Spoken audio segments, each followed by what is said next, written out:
Au sommaire de ce journal, sachez que le chef de l'État Idriss Déby Itno a présidé aujourd'hui 2 décembre la grande prière pour la paix, la cohabitation pacifique et la concorde nationale. Un événement organisé par la plateforme interconfessionnelle est placé sous le thème « Promouvoir le fondement religieux commun pour la cohabitation pacifique ». À Kigali, au Rwanda, la première dame Inga Déby Itno participe à la rencontre des premières dames d'Afrique pour le développement sur le leadership des premières dames dans la lutte contre le VIH-Sida. Une réunion qui entre dans le cadre de la 20e conférence internationale sur le sida et les infections sexuellement transmissibles. Et puis en politique, la session extraordinaire du comité directeur du RDP a pris fin. La préparation des élections, l'alliance avec le MPS et la vie du parti sont entre autres les points abordés au cours des assises. C'est tout pour les titres. Mesdames et messieurs, bonsoir et merci de suivre cette édition du journal. La salle de réunion du palais du 15 janvier a servi de cadre à la grande prière pour la paix et la cohabitation pacifique. Placée sous le thème « Promouvoir le fondement religieux commun pour la cohabitation pacifique », cette cérémonie a été marquée par un appel des leaders religieux et du chef de l'État Idriss Déby Itno à l'amour du prochain et à la tolérance, fondement de la foi. Kanouba Théophile. Placée sous le thème promouvoir le fondement religieux commun pour la cohabitation pacifique. La célébration de cette journée de prière pour la paix a été marquée par l'hymne national, entonné par le groupe des filles du Conseil supérieur des affaires islamiques, des louanges et des chansons religieuses, des chorales des églises évangéliques et catholiques axées sur la paix, le pardon, la fraternité et le patriotisme. Situant le thème de cette journée de prière pour la paix 2019, le coordonnateur de la plateforme interconfessionnelle, Golbert Romain, a précisé que nous vivons dans un contexte marqué par des violences, des conflits et des actes indignes de la religion, raison pour laquelle les Tchadiens doivent s'unir et unir leur voix dans la prière pour implorer Dieu afin qu'il nous accorde sa miséricorde. Le pasteur, qui a salué la mémoire des leaders religieux précurseurs de cette journée de prière pour la paix, a exprimé au nom de la plateforme confessionnelle toute sa gratitude au chef de l'État, Idriss Déby Itno, qui n'a jamais cessé d'apporter ses appuis multiformes à leur organisation pour son bon fonctionnement. Golbert Romain a également remercié le président de la République pour l'intérêt qu'il accorde à cette journée qu'il n'a jamais manqué malgré son programme aussi chargé. Dans son message tiré du livre saint de l'islam, le Coran, Dr Abakar Wal Amadou a déclaré que les croyants sont des frères et les frères ne se trahissent jamais et ne se disent pas de médisances, de perversions. Ils doivent se côtoyer de manière fraternelle et se pardonner. Une idée reprise par le révérend Patrice Mbaornom qui demande aux Tchadiens de vaincre le mal par le bien. Ainsi nous pouvons avoir la miséricorde de Dieu, dit-il. Dans le même sillage, l'archevêque métropolitain de N'Djamena, Edmond Ditangar, invite les Tchadiens à privilégier le langage de la paix, de l'amour du prochain. Car qui dit Dieu dit amour, qui unit et rassemble à l'image d'un pont qui relie deux extrémités. La religion, cette force divine qui unit et fortifie à travers l'amour qui anime la foi. Ce que Dieu dit, c'est la paix. Paix pour son peuple et ses fidèles. Tout ce qui rassemble les hommes et les conduit vers l'unité est béni de Dieu. Toute action qui construit la justice et la paix est béni de Dieu. Tout ce qui garantit la dignité de l'homme et son épanouissement humain est béni de Dieu. Le président du Conseil supérieur des affaires islamiques, Cheikh Mohamed Khadr Issa, a exhorté les Tchadiens à se comporter comme des vrais croyants, d'être tolérants et justes devant Dieu. Pour le président du Conseil supérieur des affaires islamiques, la religion s'oppose à la violence et à l'intolérance, car Dieu nous demande de pardonner afin de bénéficier de sa miséricorde. Occasion pour le chef de l'État, Idriss Déby Itno, de saluer cette noble initiative des leaders religieux qu'il a œuvré pour consolider et instituer. Le président de la République, qui exhorte les Tchadiens à suivre cette voie tracée par les leaders religieux, a précisé que la religion est par essence amour, tolérance et justice.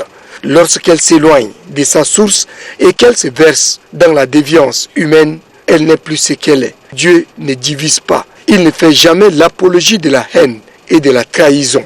Dieu est bonté. Il unit. Pour vivre dans la paix, il faut savoir s'accepter et se tolérer. C'est pourquoi il réitère son soutien aux leaders religieux pour que se raffermisse la paix et la concorde nationale, condition sine qua non de tout développement.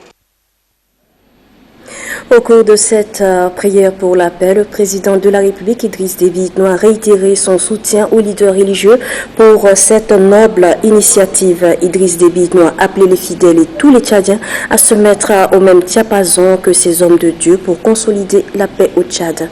Suivez. Chacun de nous de s'approprier le message de la paix et de vivre ensemble. Si nos responsables religieux donnent le ton, c'est à nous de suivre la dynamique pour que la symphonie de la concorde nationale soit harmonieuse. Je le répète, et je ne le dirai jamais assez, cette paix doit venir du cœur, mais pas de bouche. Au plus profond de nous-mêmes, et au plus profond du pays, chaque Tchadien doit aspirer à cela, à la paix, à la stabilité et à vivre ensemble.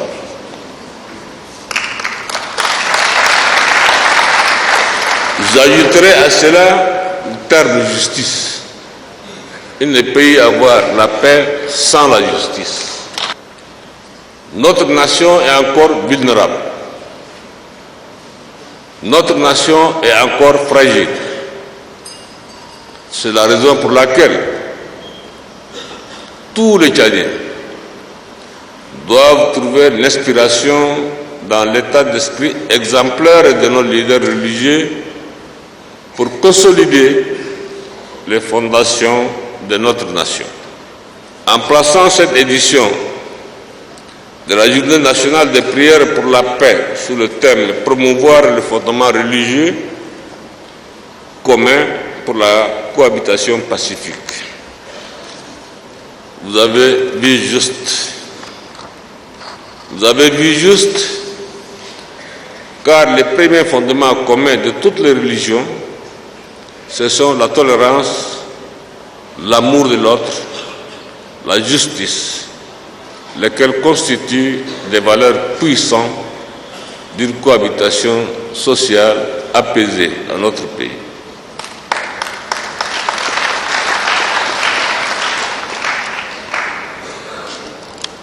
Le problème, ce n'est pas la religion, c'est le problème, l'homme avec sa haine, l'homme avec ses déviances, l'homme qui déchire, mais ce n'est pas la religion qui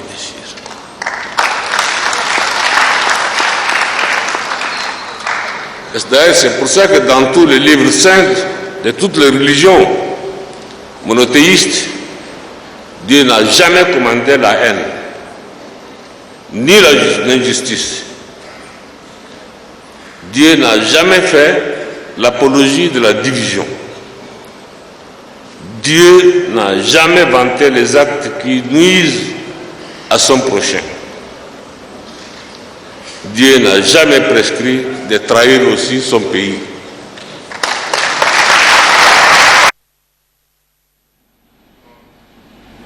Le président de la République, Idriss Déby Itno, a également saisi l'occasion pour rappeler les douloureux événements qui ont conduit à établir l'état d'urgence dans certaines provinces, tout en demandant aux Tchadiens de faire un examen de conscience.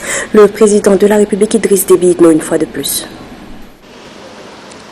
Les menaces et les défis qui se présentent à notre pays sont si nombreux et si diversifiés que nous ne pouvons nous permettre le luxe d'aggraver la situation par des attitudes individuelles susceptibles de disloquer le pacte républicain.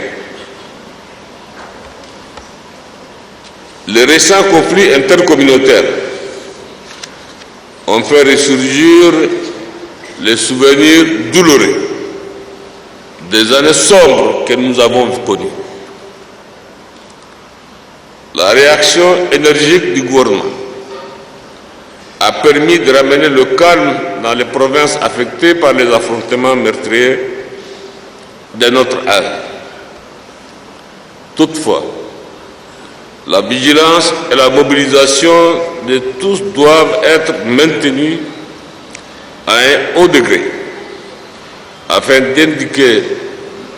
d'endiguer définitivement ce phénomène qui risque de faire imploser la concorde nationale. Le contraire de la paix, c'est la guerre, c'est la violence, c'est l'injustice, c'est l'insécurité. Le contraire de la paix, c'est l'effondrement de l'État, c'est la vendetta, c'est l'anarchie. Nous, Tchadiens, avons vécu toutes ces affres pendant plusieurs décennies. Plus que tout autre peuple, nous savons que la paix profite à tous et que la violence, quelle que soit sa forme, une violence incontrôlée, est une épreuve qui ne fait pas de distinction. De plus,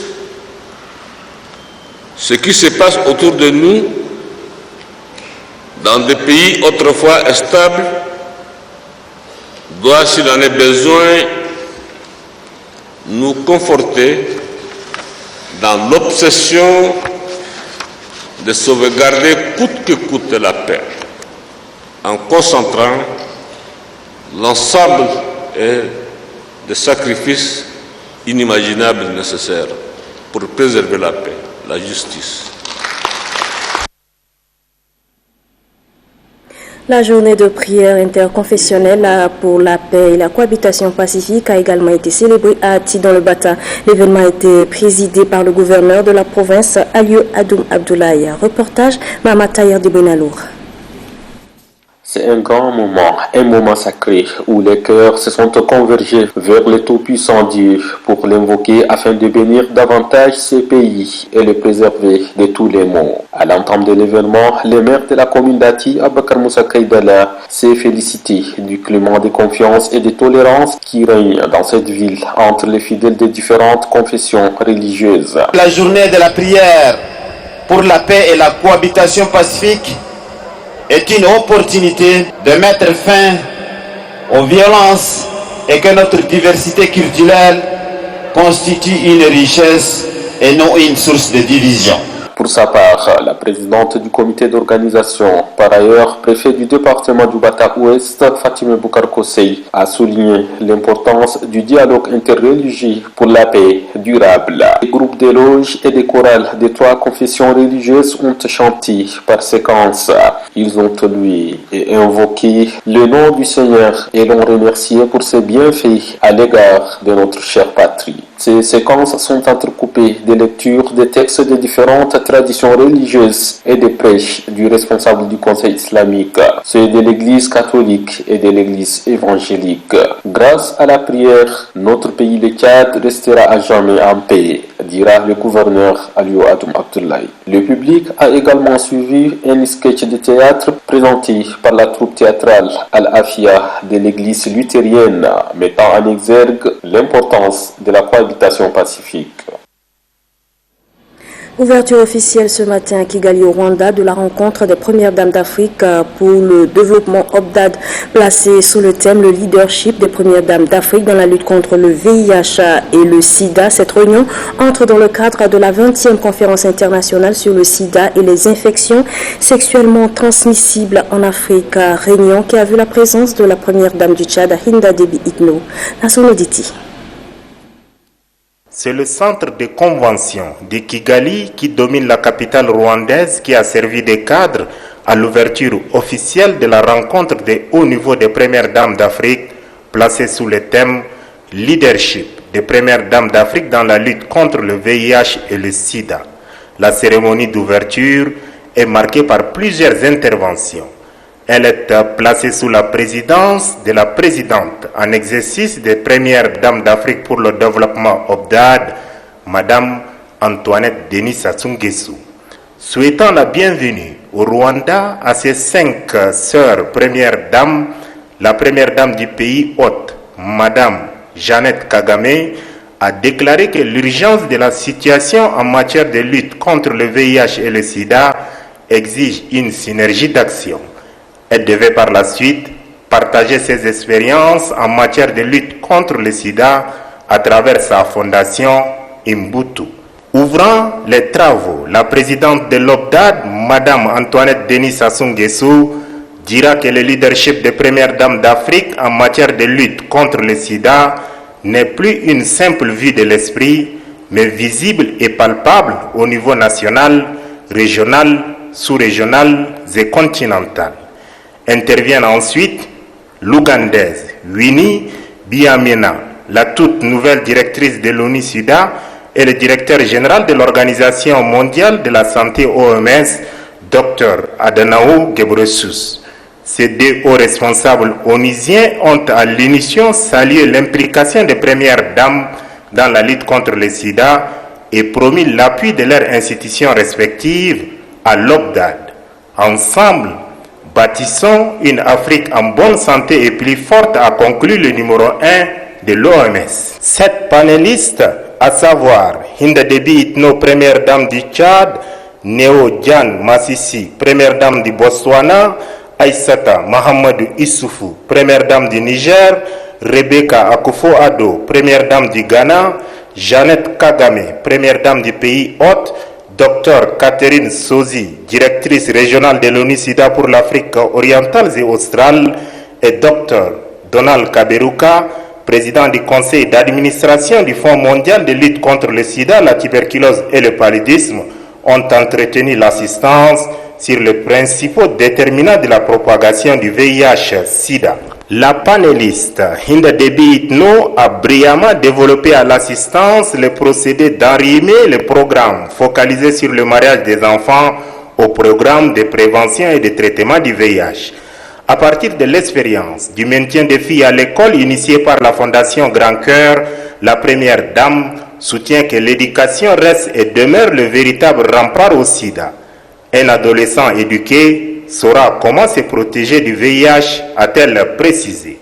Pour cela, Hinda Déby Itno encourage la communauté scientifique à mener des études pointues pour cerner dans toutes ses facettes les besoins des adolescents. La présidente en exercice de l'Organisation des premières dames d'Afrique pour le développement, OBDAD, Madame Antoinette Denis Sassou Nguesso, reprend la parole pour clore officiellement les assises et randonne à janvier 2020 au siège de l'Union africaine à Addis Abeba pour la 24e Assemblée générale de l'OBDAD. À cette ouverture officielle, la première dame Hinda Déby Itno demande à ses sœurs premières dames de conjuguer leurs efforts dans la lutte contre le sida. Suivez. Pour les dispositions prises pour la parfaite organisation de cet événement, combien important pour la santé des populations et l'avenir de notre continent. Cela dit, en ma modeste qualité de première dame du Tchad, qu'il me soit permis de relever ici que nous devons arrimer et réajuster notre approche de lutte contre le sida pour l'adapter aux réalités de l'heure. Les faits sociaux sont têtus. Pour preuve, tous les pays ont interdit le mariage des enfants. Mais cette pratique se poursuit, soit en cachette ou en complicité avec les parents. À notre humble avis, l'éducation est l'unique barrière pour déjouer la pression familiale qui pousse les adolescents à un mariage soit arrangé ou soit forcé. En effet, le mariage des enfants constitue non seulement une violation des droits humains, mais aussi un problème de santé publique. Les jeunes filles mariées avant l'âge légal sont exposées à un risque relativement élevé d'infection par le VIH en raison de leur jeune âge et de leur immaturité physique. Malgré les progrès réalisés dans le monde en termes d'accès aux services de prévention et de traitement du VIH. Le sida est actuellement la principale cause de décès en Afrique chez les adolescents âgés de 10 à 19 ans. À la Fondation Grand Cœur que je préside, nous avons initié un programme intitulé « Maintien des jeunes filles à l'école » où nous encourageons et accompagnons les fillettes à pousser plus loin dans leurs études en leur octroyant des bourses. Éduquer, la jeune fille saura comment se protéger du VIH.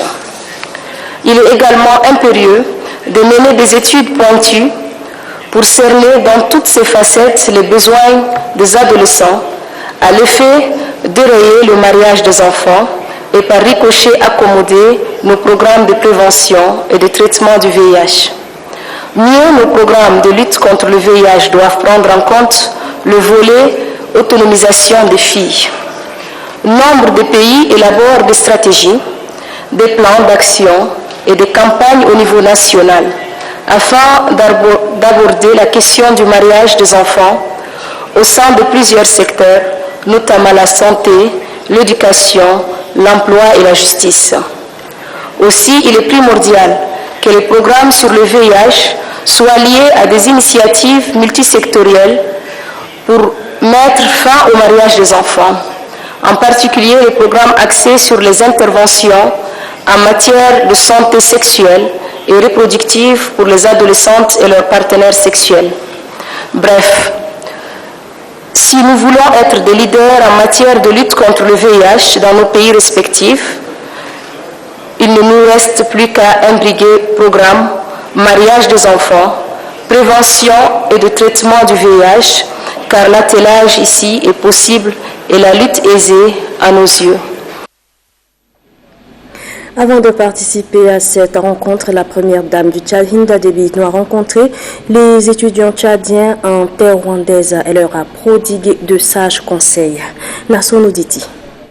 50 étudiants tchadiens sont venus à la recherche du savoir au pays de Paul Kagame. Tous les 50 ont tenu à marquer l'arrivée de la première dame du Tchad en terre rwandaise d'une pierre blanche. À la fois émus et enthousiasmés par l'accueil fraternel et chaleureux, Hinda Déby Itno les a reçus 30 minutes seulement après son arrivée à Kigali. Introduisant la rencontre, l'ambassadeur du Tchad au Rwanda, avec résidence au Congo-Brazzaville, Mbodou Seïd, a exprimé sa reconnaissance à la première dame du Tchad, Hinda Déby Itno, pour ses multiples actions menées au nom de la Fondation Grand Cœur en faveur de la jeunesse au pays.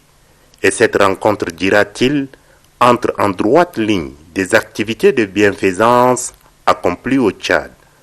Au nom de ses camarades, le président de l'association des étudiants tchadiens au Rwanda a remercié la première dame du Tchad pour l'audience fraternelle qu'elle leur a accordée aussitôt le sol rwandais foulé. La première dame du Tchad a laissé entrevoir toute sa fierté et reconnaissance pour l'accueil aimable et affable qui lui a été réservé à son arrivée. Quitter son pays, venir ici, dans un pays frère, étudier n'est pas du tout facile. Et surtout étudier en anglais, parce que là, ici, chez nous, on est francophone, et vous venez ici, vous apprenez d'abord l'anglais, qui n'est pas si difficile aussi. Et continuez, je vous encourage. Et je vous félicite aussi pour ce courage et puis cet amour du pays, parce qu'aujourd'hui, vous voir tous ensemble, tous tchadiens unis, ça fait vraiment la joie au cœur. Hinda Déby Itno a exhorté les étudiants tchadiens de Kigali à la cohésion et à l'entraide mutuelle. Elle a aussi encouragé les étudiants tchadiens de Kigali à être des dignes ambassadeurs du pays de Toumaï au pays des 1000 collines, en respectant bien sûr ses règles et lois en vigueur. La 3e édition du mois du livre et de la lecture a pris fin le 30 novembre dernier à la Bibliothèque nationale. En marge de cette cérémonie de clôture, le Grand Prix littéraire du Tchad, édition 2019, a été été remis à titre posthume au professeur Zakaria Fadoul Kitir. La dite cérémonie est présidée par la ministre de la Culture en présence des membres de la famille du lauréat. Reportage Yann Mouhibé.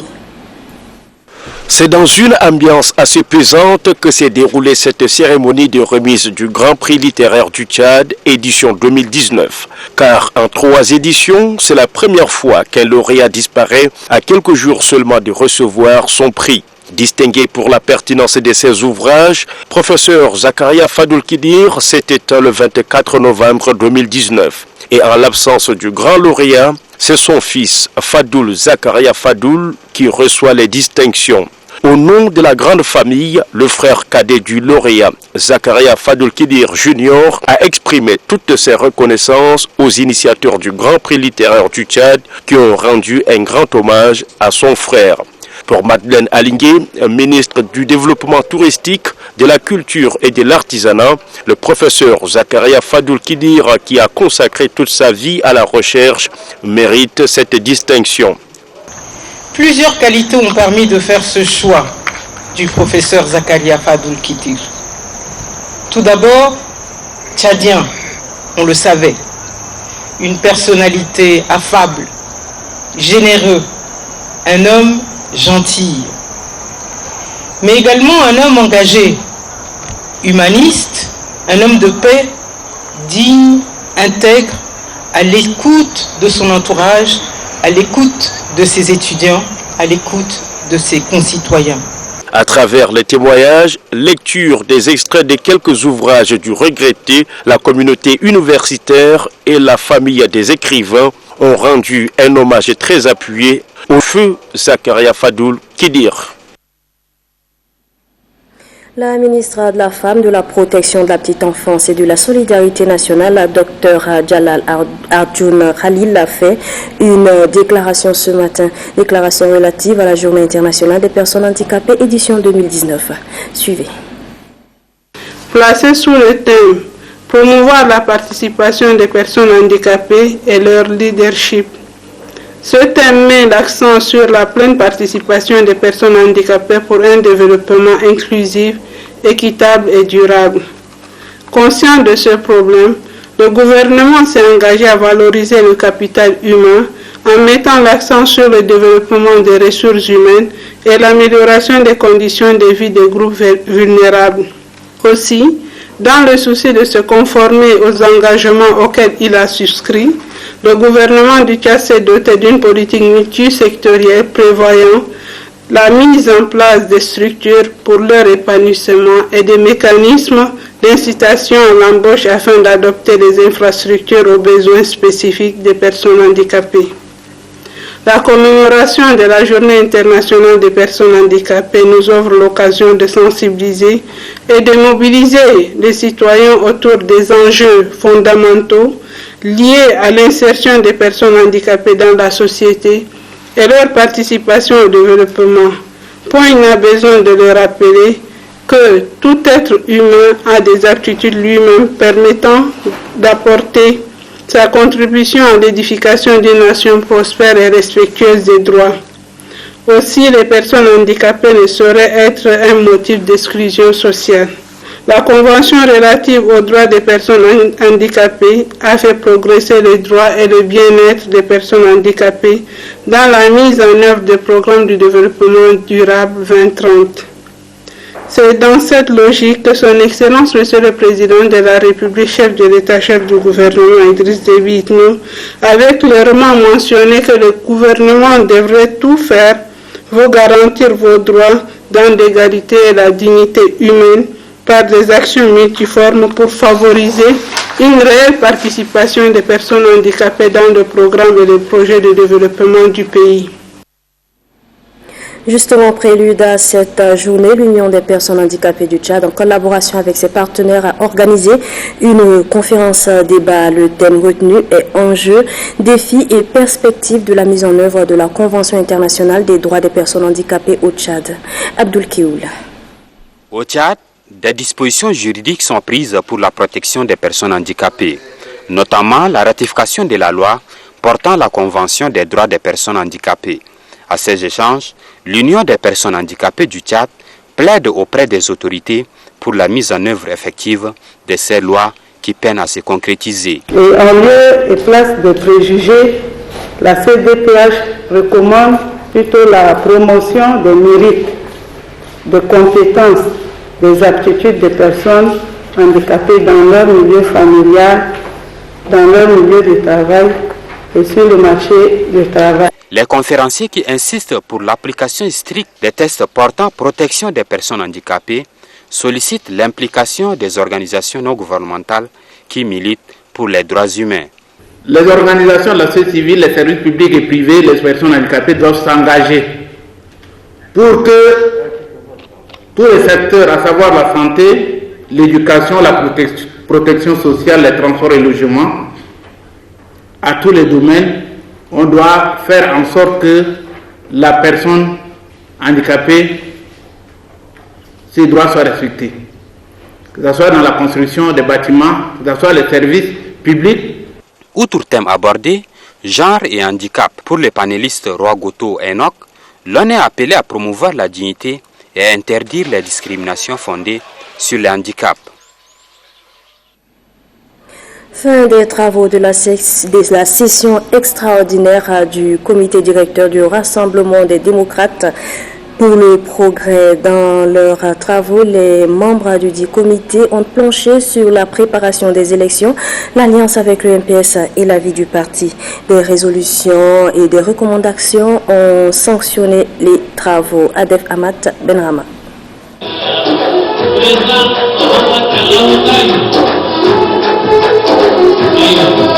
Après avoir mené des réflexions approfondies sur les objectifs, la marche de l'alliance avec le MPS, les membres du comité directeur du RDP ont passé au scanner toutes les questions liées à la participation du parti aux prochaines législatives et locales.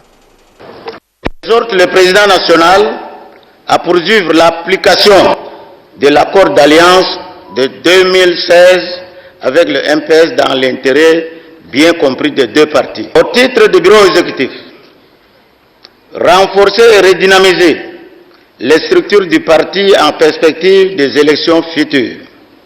Mettre en place les dispositifs efficaces d'animation et de sensibilisation à tous les niveaux. De nombreuses recommandations adressées au gouvernement et au parti visent la consolidation des acquis du RDP et le renforcement de la paix sociale. Des recommandations qui seront suivies et appliquées, rassure le président national de cette formation politique qui dévoile l'ambition du RDP. Pour nous, l'enjeu principal des élections législatives, c'est de parvenir à obtenir un grand groupe parlementaire à partir de notre implantation réelle, afin de peser de tout notre poids sur la vie institutionnelle et le débat à l'Assemblée nationale, tout en garantissant notre pleine indépendance politique. Le RDP reste attaché à une alliance gagnant-gagnant avec le MPS dans l'intérêt mutuel de deux partis et du Tchad. Il est temps, selon Mohamed Alaoutaïr, d'impulser dans la concertation une nouvelle dynamique de l'alliance dans une confiance réciproque. Retour sur la célébration hier de la journée de la liberté et de la démocratie. Les militantes et les militants du mouvement patriotique du salut ont organisé un banquet. Plusieurs personnalités y étaient, au rang desquelles le président de l'Assemblée nationale, les membres du gouvernement et le secrétaire général du mouvement patriotique du salut. Reportage d'Angeline Joël.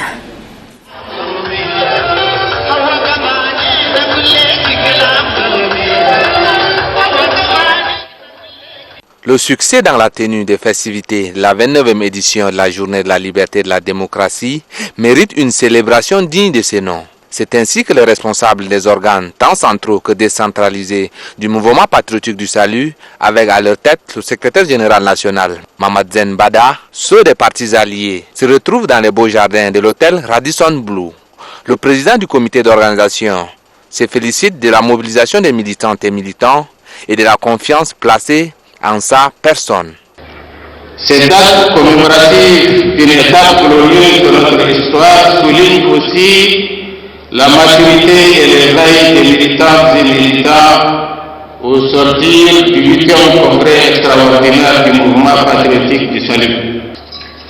Et c'est l'occasion d'exprimer, au nom de mes camarades membres du comité d'organisation, nos remerciements les plus chaleureux au camarade secrétaire général Mohamed Zembada pour la confiance qu'il a bien voulu placer en nous et aux militantes et militants qui n'ont ménagé aucun effort pour la réussite de l'organisation de cette journée du souvenir.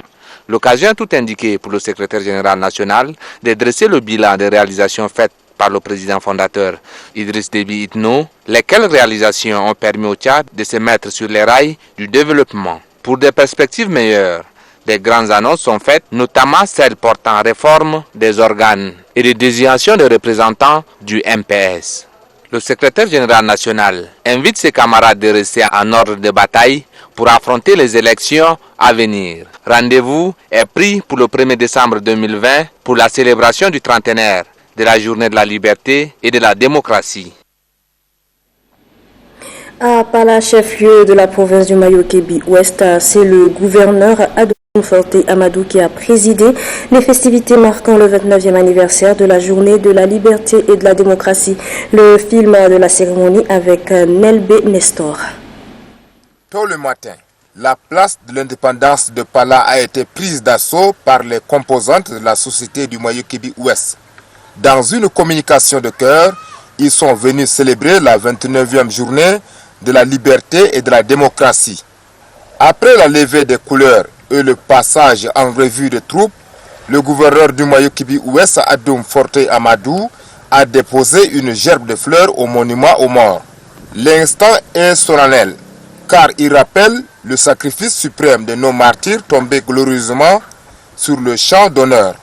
Le préfet du département du Mayo-Dala, président du comité d'organisation de la fête, a salué la population pour sa sortie massive. Officiant la cérémonie, le gouverneur de la province du Mayo-Kébi-Ouest a rappelé l'historique de la journée. Le 1er décembre 1990, dit-il, le président de la République Idriss Déby Itno, à la tête d'un groupe de soldats, a renversé la dictature féroce que notre pays est connu. Il a en outre relevé les réalisations de 3 décennies de liberté et de démocratie et a mis en relief la 4e République qui accorde une place prépondérante à la femme et à la jeunesse. En renversant la dictature la plus féroce du régime du Sénabré, le président de la République a promis aux Tchadiens le cadeau le plus cher, la liberté et la démocratie. La promesse est aujourd'hui une réalité. Le Tchad est un exemple de démocratie pluraliste. Le pays compte plus de 200 partis politiques, autant d'associations de la société civile. Des médias au ton varié foisonnent grâce à la libération du paysage médiatique, permettant ainsi aux concitoyens de s'exprimer librement sur la vie de la nation. Il appelle la jeunesse et les femmes du Mayo-Kébi-Ouest à tirer profit de la promesse présidentielle. Les militaires, les différentes corporations et groupes constitués se sont rivalisés d'ardeur dans le défilé marquant la 29e journée de la liberté et de la démocratie. Et puis à l'instar des autres villes du Tchad, Gosbeïda, chef-lieu de la province du Sila, a également célébré la fête du 1er décembre. Ben Arabi Abdelrazak. L'événement était célébré avec beaucoup d'enthousiasme à Gosbeïda, chef-lieu de la province de Sila. À la place de l'indépendance, toutes les couleurs étaient réunies pour donner un cachet particulier à la fête. Des allocutions ont été présentées pour la circonstance. D'abord, dans une motion lue par Mohamed Assouar, la population dans son ensemble et les partis politiques apportent leur soutien sans faille au président de la République et aux forces de défense et de sécurité pour les efforts louables du redressement du pays et le rétablissement de la paix au-delà des frontières nationales. Le gouverneur Kedela Younis Hamidi est revenu sur les immenses réalisations palpables faites depuis lors, même si selon lui, ces résultats froissent certains détracteurs. À l'heure où je vous parle, à l'heure où je suis devant le micro, je peux affirmer haut et fort, sans embâche, n'en déplaise à nos ennemis internes et externes, aux éternels insatisfaits, aux troubadours des occasions perdues, n'en déplaise aux oiseaux de mauvais augure, que le Tchad est aujourd'hui un pays où la démocratie est une réalité visible et palpable et se consolide davantage chaque jour. Un défilé militaire et civil gigantesque a clos l'événement. La fête a été célébrée également dans le département de Koukou, Angarana, Tissi, Adé et Abdi.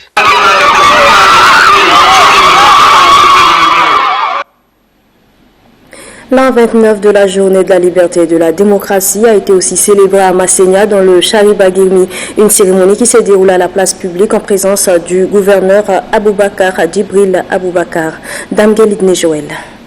Massénia, ville historique, capitale de l'ancien royaume du Bagirmi, rythme depuis 29 ans avec la liberté et la démocratie. Raison pour laquelle la population se retrouve ici à la place publique pour se rappeler de la date du 1er décembre 1990, jour où le vent de la liberté et de la démocratie a soufflé sur le Tchad. Après avoir passé les troupes en revue, le gouverneur du Chariba-Guirmi, Aboubakar Djibril Aboubakar, pose une gerbe de fleurs au monument aux morts pour glorifier la mémoire des martyrs. Pour témoigner le caractère républicain de la célébration, il est procédé à la levée des couleurs sous le retentissement de la tchadienne. L'occasion est tout indiquée pour le secrétaire général provincial du MPS du Chariba-Guirmi pour rendre un hommage au président fondateur de sa formation politique. C'est grâce à Idriss Déby qu'aujourd'hui nous sommes ici, nous sommes en paix, le peuple tchadien est en paix. Je remercie le chef de l'État d'avoir nous amené la démocratie, de permettre à tous les Tchadiens de s'exprimer librement. Le gouverneur Aboubakar Djibril Aboubakar invite quant à lui ses administrés à jalousement préserver les acquis de la démocratie. Il poursuit en leur demandant de perpétuer la cohabitation pacifique, gage du développement socio-économique du pays. Les différents détachements des forces de défense et de sécurité en poste à Massénia et des civils ont donné un cachet particulier à l'événement par des défilés. Dans la province du Kanem, une grande cérémonie a eu lieu pour marquer l'événement. C'était en présence des autorités administratives, civiles et militaires de la dite province. Amat Mahamat Warou. Et la ville de Mao n'est pas du reste. Très tôt ce dimanche matin, la population de cette ville a pris d'assaut la place de la nation pour fêter cette journée. Après la levée des couleurs, les délégués des différents services déconcentrés de l'État, les chefs de service, le préfet, le sous-préfet, le représentant du sultan du Kanem, le représentant des organisations internationales, non gouvernementales et nationales, le secrétaire général provincial MPS du Kanem et les autres chefs traditionnels ont pris place sur la tribune officielle. C'est à 8h45 le commandant de la Légion de la gendarmerie adjoint numéro 6, le lieutenant-colonel Nazim Izekel, arrive sur le lieu et salue le drapeau. C'est à 9h que le gouverneur de la province du Kanem Hassan Terab fait son arrivée. Accueilli par le commandant de la Légion numéro 6, il salue le drapeau et passe la troupe en revue avant de prendre place à la tribune. Quelques minutes après, le gouverneur Hassan Terab dépose une gerbe de fleurs au monument aux morts. Après quoi, le président du comité d'organisation, Moutambour Choukou, maire de la ville de Mao, après avoir remercié l'assistance pour la sortie massive, a indiqué que la démocratie en cours nous appelle encore à plus de justice, de démocratie et de liberté individuelle. Ensuite, dans son allocution, le gouverneur de la province du Kanem Hassan Terab, qui, après avoir fait l'historique de cette journée, a cité les avantages dont a bénéficié le peuple tchadien en général et la population du Kanem en particulier. Depuis son avènement aux commandes de notre pays, le 1er décembre 1990, son Excellence M. Idriss Déby Itno, président de la République, chef de l'État, chef du gouvernement, a fait bénéficier la province du Kanem de nombreuses infrastructures sanitaires, scolaires, aéroportières, sociales, hydrauliques et énergétiques. Nous pouvons citer entre autres la construction des hôpitaux et des centres de santé, des lycées, collèges, instituts et écoles normales, le bitumage de l'aéroport de Mao, la construction du bureau et de la résidence du gouverneur ainsi que les 20 villas, l'électrification et la construction du château d'eau de la ville de Mao, le bitumage de l'axe Rigrig-Guisney, la dotation de la province en tracteurs, la construction du marché de bétail à Mao, la réalisation de puits pastoraux et de stations solaires, la construction de parcs de vaccination et le tout couronné par le gigantesque projet pétrolier et gazier de Sédiki. Après le discours du gouverneur, le commandant du détachement Abdelaziz Yacoub demande au gouverneur l'autorisation du défilé, ainsi que les différents détachements sont composés notamment des éléments de la gendarmerie nationale, de la garde nationale et nomade du Tchad, de la police nationale et de la garde municipale.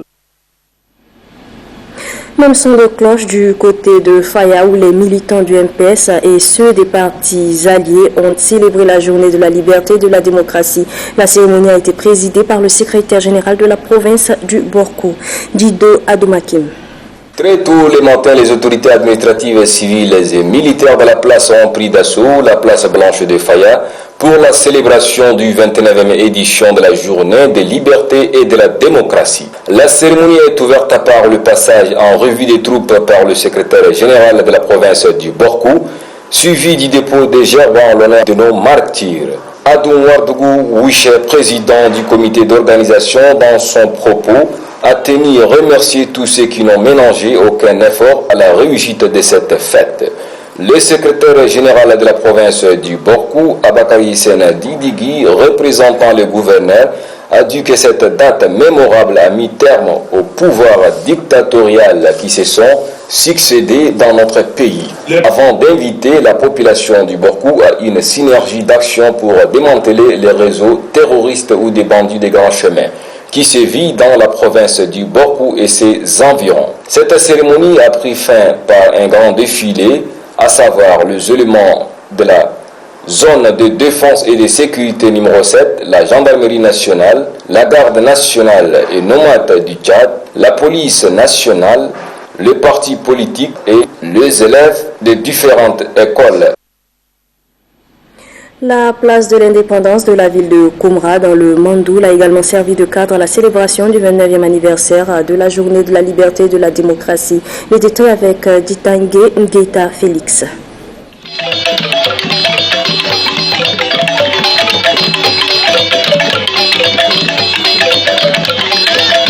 Le 1er décembre, journée de la liberté et de la démocratie, est célébrée avec face à la place de l'indépendance de Koumra. Nombreux, très nombreux, jeunes filles et garçons, femmes, hommes et différentes couches socio-professionnelles, militants du mouvement patriotique du salut et ceux des partis alliés, autorités administratives, civiles et militaires sont présents à cette grandiose cérémonie. Tout a commencé par le passage en revue des différentes unités de forces de défense et de sécurité par le commandant de la gendarmerie nationale numéro 16 du Mandoul en compagnie du gouverneur de la province du Mandoul. Le président actif du comité d'organisation, par ailleurs maire de la commune de Koumra, Guidembaye Majiro Christian, se dit ravi de cette présence massive de la population, témoin de l'engouement et l'adhésion à la politique du président de la République, Idriss Déby Itno, qui rêve d'un Tchad émergent où il fait beau vivre. Le gouverneur de la province du Mandoul, Lucie Biasemda, a déclaré que cette célébration du 29e anniversaire de la journée de la démocratie et de liberté sonne très spéciale car bâtie sur la 4e République est au prix d'un lourd sacrifice que l'artisan de la liberté et de la démocratie Idriss Déby Itno a pu chasser le régime implacable du dictateur Hissène Habré et ses acolytes pour mettre sur pied des institutions fortes et pérennes, a conclu le gouverneur de la province du Mandoul, Lucie Biasemda. Un défilé des différentes unités de forces de défense et de sécurité et de groupes politiques socio-professionnels a mis fin à cette grandiose célébration de la journée de la démocratie et de la liberté à Koumra. Tout autre chose à présent, l'Union générale des jeunes, avec l'appui de la Société nationale d'électricité SNE, ont organisé un atelier de formation à l'intention des responsables et membres des associations de la société civile. L'ouverture des travaux a été présidée par le conseiller juridique du ministère de la Promotion des Jeunes, des Sports et de l'Emploi. Un reportage signé Abdelhadi Mohamed Saleh Babayaro. rôle des associations de la société civile dans le développement, la préservation de la paix et la cohabitation pacifique. Prennent part à cette session de formation plus de 130 participants venus de 50 associations de la société civile. L'Union générale des jeunes tchadiens organise cette formation dans le but de renforcer les capacités des associations de la société civile afin qu'elles jouent pleinement leur rôle au sein de la population qui est la sensibilisation sur la préservation de la paix, encourager le vivre ensemble, partager la culture de la paix et pérenniser la cohabitation pacifique.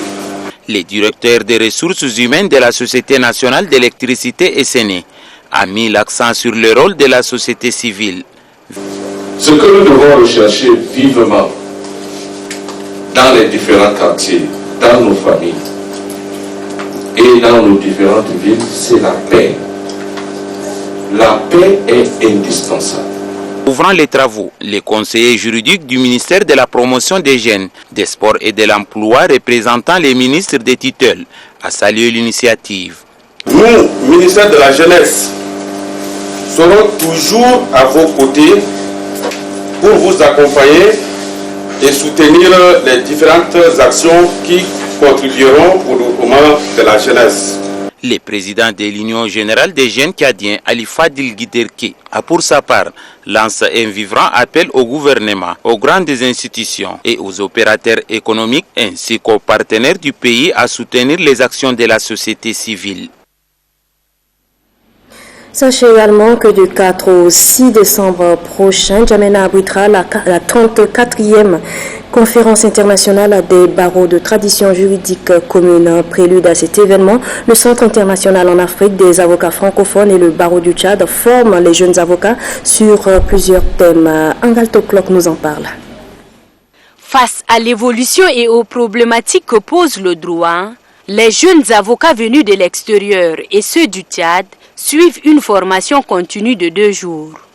Ils acquièrent des nouvelles techniques de défense des justiciables, la saisie immobilière, les techniques de cassation devant les juridictions suprêmes et les aspects transactionnels d'un contrat minier sont entre autres sujets à l'ordre du jour.